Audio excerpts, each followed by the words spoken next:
नमस्कार।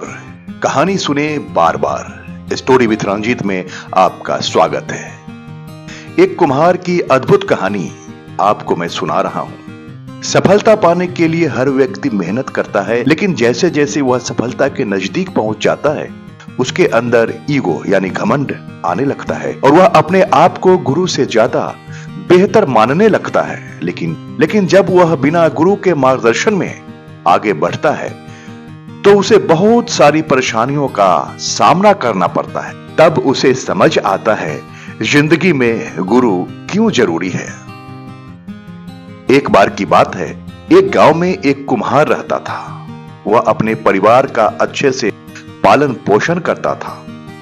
उस कुम्हार का एक बेटा था जिसकी उम्र 15 साल थी। वह लड़का खेलता कूदता और पढ़ाई करता था और कभी कभी वह अपने पिता की माटी के घरे बनाने में मदद भी करता था। जब लड़का घरे बनाता था तो वह घरा अपने पिता को बताता और पूछता, पिताजी घरा कैसा बना है?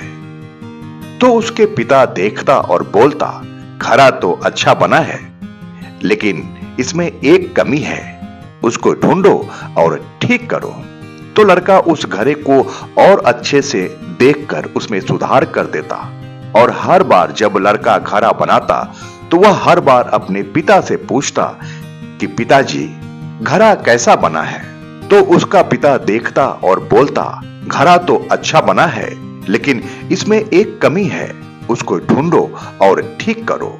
हर बार कुम्हार यही बोलता तो बच्चा उस घरे को दोबारा से देखता और फिर उस घरे को और अच्छे से गोलाई देता।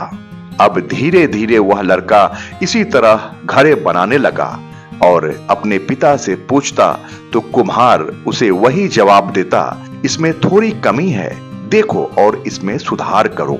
और लड़के उसे देखकर ठीक कर देता और अच्छे से उस घरे को गोलाई देता।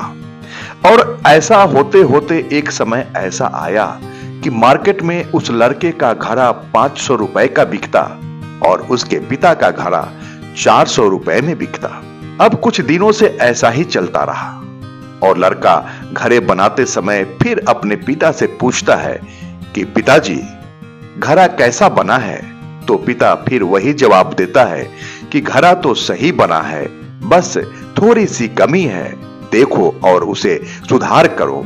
जैसे ही पिता ने यह बात बोली तो वह लड़का अपने पिता से बोलता है, आप हमेशा यही बोलते हो, आपको कुछ नहीं पता, मेरा घड़ा मार्केट में 500 का बिकता है और आपका घड़ा 400 का। मेरा घड़ा अच्छा बना है, आप हमेशा कमी निकालते हो। तो पिता चुप हो जाता है और फिर बोलता है कि ठीक है बेटा, तुझे जैसा अच्छा लगे बना ले।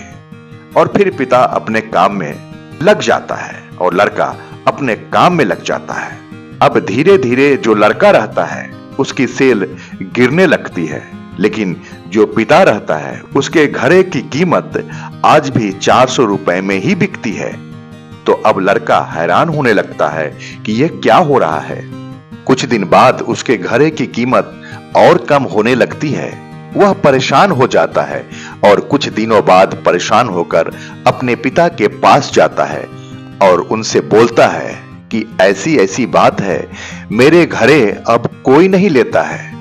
वह जो कुम्हार होता है वह अपने बेटे को बताता है कि ये जो तुमने मुझसे बोला था कि मेरा घड़ा इतने में बिकता है और तुम्हारा घड़ा इतने का, तो यही बात कुछ समय पहले मैंने अपने पिता से बोली थी, जिसकी वजह से मैं यहां तक सीमित रह गया, क्योंकि मैंने गलती की उस बात को समझने की।